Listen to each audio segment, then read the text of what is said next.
La fin donc de ce régime que l'on va commenter avec vous, Ariad Ranem. Bonjour à vous. Bonjour. Vous êtes docteur en relations internationales, vous êtes franco-syrien. Vous enseignez à Sciences Po. D'abord, une question plus personnelle. Comment est-ce que vous avez vécu ces toutes dernières heures et la chute du régime Assad? Heu, Écoutez, c'est un grand jour. C'est, je me suis réveillé aujourd'hui donc, pour la première fois, sans cette voix, celle du régime syrien qui est dans la tête de tous les Syriens, toutes les Syriennes, qui les contraint, qui les empêche, qui les effraie.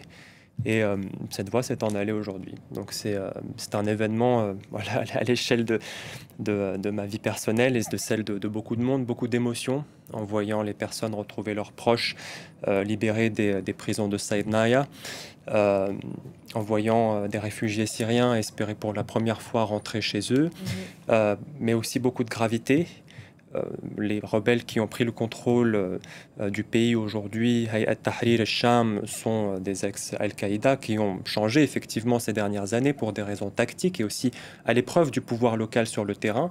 Ils font preuve, je dois dire, jusqu'aujourd'hui de beaucoup d'intelligence tactique et stratégique. Et c'est un changement opportuniste selon vous? Alors, c'est très difficile à dire. C'est un changement stratégique déjà, c'est-à-dire que Hayat Tahrir al-Sham et son chef Al-Jawlani ont compris il y a quelques années qu'en restant dans cette idée du djihad global prôné par l'État islamique et Al-Qaïda, ils n'arriveraient pas à construire des partenariats à l'étranger et à se construire cette respectabilité en vue du pouvoir en Syrie. Donc, il y a un changement stratégique. Il y a un changement aussi à l'épreuve du pouvoir, c'est-à-dire que Hayat Tahrir al-Sham, sous l'influence turque et main dans la main avec des institutions civiles aussi, a gouverné Idlib pendant des années. Idlib où il y a des communautés, la région du nord de la Syrie où il y a des chrétiens, des musulmans soufis. Et donc ils ont appris aussi par l'épreuve du pouvoir local à être plus conciliants et à avoir une main tendue aussi vers les minorités. Donc voilà, je ne crois pas forcément dans la vers de Sincère? la modération par HTS, mais un changement stratégique et sociologique, ça c'est sûr. Qui peuvent transposer à échelle nationale Alors pour l'entièreté du l'instant, pays? si vous voulez, il y a plusieurs choses. C'est-à-dire que déjà, c'est assez impressionnant de remarquer la vitesse à laquelle Mhm. le régime syrien est tombé. Et c'est pas très étonnant, parce que ses alliés l'ont lâché. Euh, Ni la Russie ni l'Iran étaient prêts à aller tellement plus loin dans le soutien de Bachar al-Assad pour des raisons différentes sur lesquelles nous pourrions revenir. Mais donc, le régime tombe très vite aussi parce que l'armée syrienne, finalement, ne s'est pas battue, ou en tout cas n'a pas montré la même résistance face à ce que Bachar al-Assad appelle des terroristes, des islamistes à longueur de temps, qu'ils ont montré en 2013, 14, 15, 16, pendant par exemple les sièges très sanglants sur les villes de Halab, Hama ou Homs. Mhm. Et à votre connaissance, est-ce que des soldats de cette armée régulière auraient pu rejoindre ces groupes rebelles armés? On sait que certains ont déserté, ont quitté le pays. Ouais, Est-ce je que crois que d'autres ont pu adhérer à c'est ça? plutôt ça, effectivement, le mouvement très intéressant qui s'est vu, c'est les soldats qui ont lâché les armes, qui se sont mis en tenue civile et qui sont partis. C'est ce qui s'est passé sur le terrain et c'est très important de le souligner. Dans l'évolution au court terme de la situation en Syrie, et aujourd'hui on se pose évidemment toutes et tous un milliard de questions sur cette situation, les soldats de l'armée syrienne, pour la plupart, ont lâché Bachar al-Assad. On a reporté de sa part, de sa bouche, il y a quelques jours, il parlait à ses alliés russes et iraniens et il disait « Je veux me battre, mais personne ne se bat avec moi ». Parce que ses alliés l'ont lâché, mais aussi parce que beaucoup de composantes de l'armée l'ont lâché aussi. Cette armée composée pour grande partie de minorités qui ont payé un très lourd tribut dans cette guerre. Des dizaines de milliers de jeunes, alaouites et d'autres minorités qui ont perdu la vie dans cette guerre, une situation économique terrible.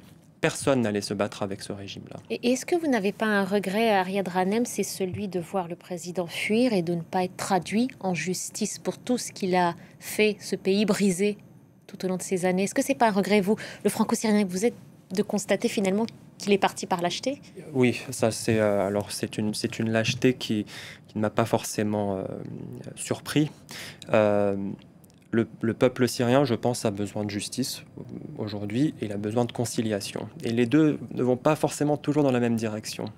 C'est-à-dire qu'aujourd'hui, la priorité à mes yeux, c'est qu'effectivement, des relais civils émergent dans le pays, dans toutes ces zones, représentant toute la diversité du peuple syrien, pour poursuivre avec la même dignité dont le peuple fait preuve depuis ce matin et qui m'impressionne sincèrement, cette transition vers, encore une fois, vers la conciliation. Je suis très ému, moi, par les communiqués que je peux lire, notamment de ma ville d'origine, de Latakia, les scènes de liesse venant, vous pouvez me croire, de toutes les communautés Et on peut de la ville. préciser, Latakia, Oui. c'est un des fiefs de la communauté alaouite à laquelle appartient Bachar el-Assad. Comment est-ce qu'on a réagi en le voyant partir et abandonner aussi cette communauté quelque part? Bien sûr. Vous savez, moi, la dernière fois que j'étais à Latakia pour rendre visite à mes proches, c'était à l'été 2023.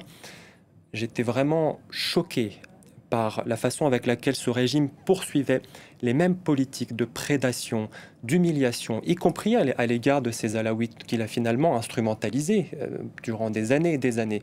Encore une fois, des dizaines de milliers de jeunes qui sont morts dans cette guerre, de tous les côtés. J'étais surpris de voir que le régime continuait à être aussi prédateur, aussi humiliant, et j'étais surpris, agréablement surpris de voir les individus sur place, alaouites, chrétiens, de toutes les minorités, être très durs envers Bachar el-Assad, pointer sa propre responsabilité. Je n'avais jamais entendu ces personnes parler de cette façon. Parce que c'est une population qui s'est appauvrie aussi au fil du temps. Tout à fait, et qui a payé si cher, encore une fois. Et vous faites très bien de parler aujourd'hui de cette fuite très lâche de Bachar el-Assad. Comment réagir à l'échelle de toutes ces familles qui ont perdu des enfants pour ce régime et cette prise de conscience. Morts. Je donne juste ce chiffre, au moins 300 000 morts selon les Nations Unies. Ce bilan est peut-être beaucoup plus important.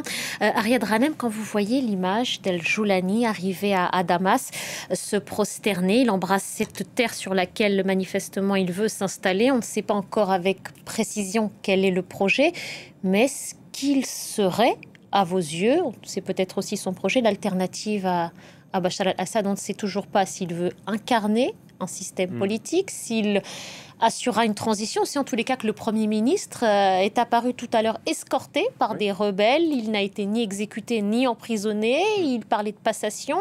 Hayat Tahrir al-Sham parle du respect des institutions. Quand vous voyez tout ça, c'est de l'espoir, de l'espérance qui vous anime, de l'inquiétude quant à l'avenir proche en Syrie? Écoutez, j'ai dit à plusieurs reprises, moi, ce que je pensais de ce groupe. Effectivement, je n'oublie pas son passé. Mais j'analyse son changement à l'égard des événements et de l'évolution du conflit en Syrie. Ce qui est sûr, c'est qu'il va falloir composer avec ces groupes-là, et je suis assez surpris de la responsabilité, je dois dire, avec laquelle les différentes composantes rebelles, Hayat Tahrir al-Sham, mais aussi l'armée nationale syrienne et les autres composantes qui ont participé à cette reprise de Damas, beaucoup de responsabilités. Quand Joulani dit à ses hommes armés, vous n'approchez pas les institutions civiles. Et vous ne tirez pas en l'air. Et vous ne tirez pas en l'air. Quand il dit au Premier ministre syrien de rester et d'assurer la transition.